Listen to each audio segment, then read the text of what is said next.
pergerakan yield di surat utang negara tenor 10 tahun ini sudah mencapai 7% begitu. Proyeksi Anda hingga akhir tahun seperti apa yield surat utang kita? Kalau lebih tepatnya saya sebut nilai wajar. Ya, jadi dengan inflasi Indonesia yang saat ini bulan September kalau nggak salah cuma 2,2%, sebetulnya pemerintah Bank Sentral Indonesia kapan saja mau turunkan suku bunga bisa. Dan mereka kan juga punya semacam conviction bahwa menaikkan suku bunga itu belum tentu merupakan cara yang paling efektif untuk mengendalikan inflasi, karena pada saat yang sama membuat pelambatan pada pertumbuhan ekonomi. Jadi kita kapan saja mau turunkan bisa, sementara datanya kita sudah bagus. Nah, yang membuat kita belum menurunkan adalah karena nilai tukar. Jadi kalau seperti ini kami melihat nilai wajar untuk tahun 2023 itu adalah di sekitar 6% untuk 2023 ini. Tahun depan apabila bunga benar-benar sudah diturunkan, ada kemungkinan bisa bergerak di antara 5 sampai 5,5%. Memang masih cukup jauh ya, sekarang kan 7%. Turun ke 6% itu entah bisa entah enggak gitu. Tapi kalau kita perhatikan perubahan yield dari bulan ke bulan, dari awal tahun sampai sekarang, dari 7 turun ke 6, naik lagi ke 6,7, turun lagi ke 6 itu biasanya bisa terjadi dalam waktu yang cepat. Gitu. Ya, bisa terjadi, bisa juga enggak. Cuma kalau ditanya wajarnya, Panin Aset memperkirakan wajarnya di sekitar 6%.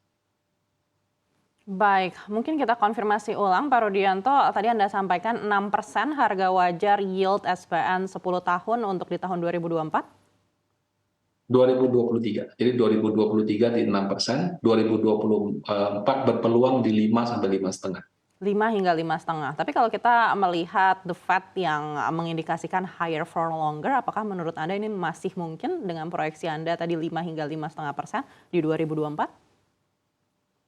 Penurunan suku bunga The Fed kalau berdasarkan perkiraan itu akan dimulai di Juni 2024. Dan sekali lagi, data inflasi pernyataan The Fed itu berubah dari bulan ke bulan. Kita tuh tidak bisa menggunakan satu bulan yang terlalu optimis atau terlalu pesimis, kemudian berasumsi akan terjadi seterusnya ke depan begitu. Nah, kami masih melihat bahwa perkembangannya masih akan sangat dinamis. Apabila data inflasi berturut-turut membaik, bisa saja pernyataan ini semuanya berubah dalam 2 bulan lagi gitu. Itu juga salah satu kemungkinan. Baik, tapi kalau menurut yang disampaikan Gubernur Bank Indonesia, target inflasi 2% Amerika Serikat ini bahkan mungkin belum tercapai di akhir 2024 begitu. Apakah ini artinya The Fed masih ada potensi untuk mungkin kembali hawkish di second half 2024? Pertimbangan untuk menaikkan atau menurunkan suku bunga tidak semata-mata hanya inflasi. Sebagai contoh Indonesia, kalau kita bilang inflasi jadi acuan, suku bunga kita sudah turun. Kenyataannya kan belum, karena kita melihat nilai tukar. Sama juga, Amerika Serikat mau menurunkan suku bunga, tidak semata-mata karena inflasi. Eh, Pertumbuhan ekonomi juga mereka lihat gitu.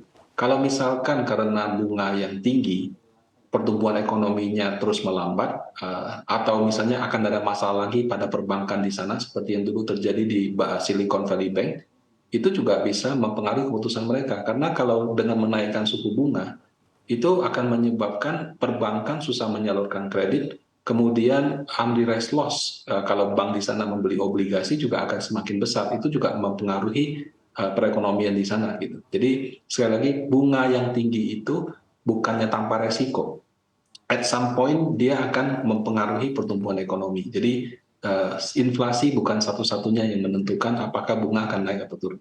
Baik, tapi Pak Rudianti kalau kita melihat data-data ekonomi Amerika Serikat, terutama yang juga baru dirilis beberapa hari ini juga semuanya menandakan sebenarnya ekonomi Amerika Serikat masih cukup baik begitu. Apakah ini artinya juga kemungkinan The Fed untuk stay hawkish ini masih akan tinggi? Nah, sekali lagi saya katakan bahwa jangan, sebaiknya tidak berpatokan pada satu bulan yang terlalu pesimis atau terlalu optimis untuk pergerakan 12 bulan atau bahkan 2 tahun ke depan. Hanya karena data-data di bulan September yang dipublikasikan Oktober ini trennya cenderung pesimis, kita berasumsi bahwa seterusnya akan pesimis. Padahal kalau kita ingat lagi bulan Februari Maret ceritanya nggak seperti itu. Ceritanya malah akhir tahun ini mau turunkan suku bunga. Jadi kita sebaiknya tidak menjadikan patokan 1 bulan yang terlalu optimis atau pesimis untuk memprediksi untuk 1 tahun ke depan, karena perubahan yang dinamis itu bisa terjadi sangat cepat gitu. Baik, kita beralih lagi ke sektoral yang mungkin menjadi pilihan Panin Asset Management. Mungkin sudah melakukan rebalancing, sektor-sektor apa yang menjadi pilihan saat ini di 3 bulan terakhir menuju 2023?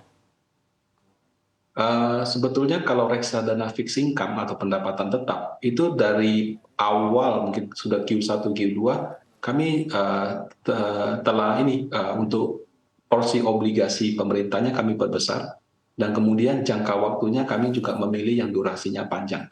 Nah, memang pada saat situasi seperti sekarang itu fluktuasinya lebih tinggi, tapi kami meyakini bahwa apabila diskusi tentang penurunan suku bunga sudah dilakukan tahun depan, reboundnya cukup lumayan gitu, akan cukup lumayan. Jadi untuk reksadana pendapatan tetap, kami memilih obligasi pemerintah yang durasinya lebih panjang, dengan harapan nanti tahun depan ketika terjadi tren pembalikan, terjadi capital gain yang lumayan. Nah, Baik, kalau untuk artinya lebih panjang reksadana ini lebih saham, panjang dari 10 tahun begitu Pak Rudianto? jadi kalau di obligasi kan kami menggunakan istilah durasi atau duration. Duration berbeda dengan jatuh tempo.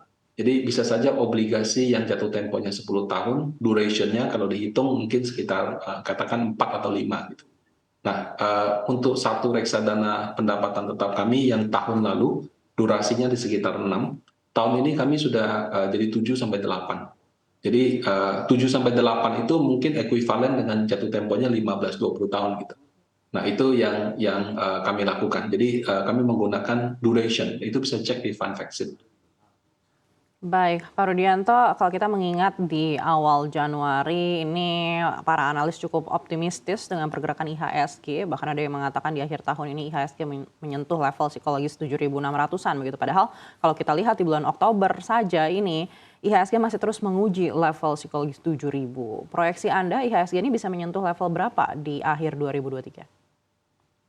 Nah, kalau IHSG ini memang kalau dana asingnya cenderung net sell, saham-saham blue chipnya susah naik. Memang porsi asing dalam transaksi sudah bukan yang dominan. Tapi untuk saham-saham blue chip yang menggerakkan IHSG, masih asing yang lebih dominan dalam melakukan transaksi. Sehingga kalau asingnya cenderung net sell, bisa saja untuk IHSG-nya juga akan sulit untuk naik.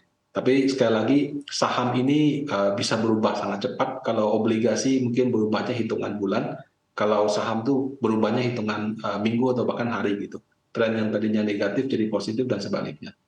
Nah, kalau untuk harga wajar, perkiraan kami adalah di 7.400. Itu bukan berarti akan 7.400, tapi lebih ke harga wajar.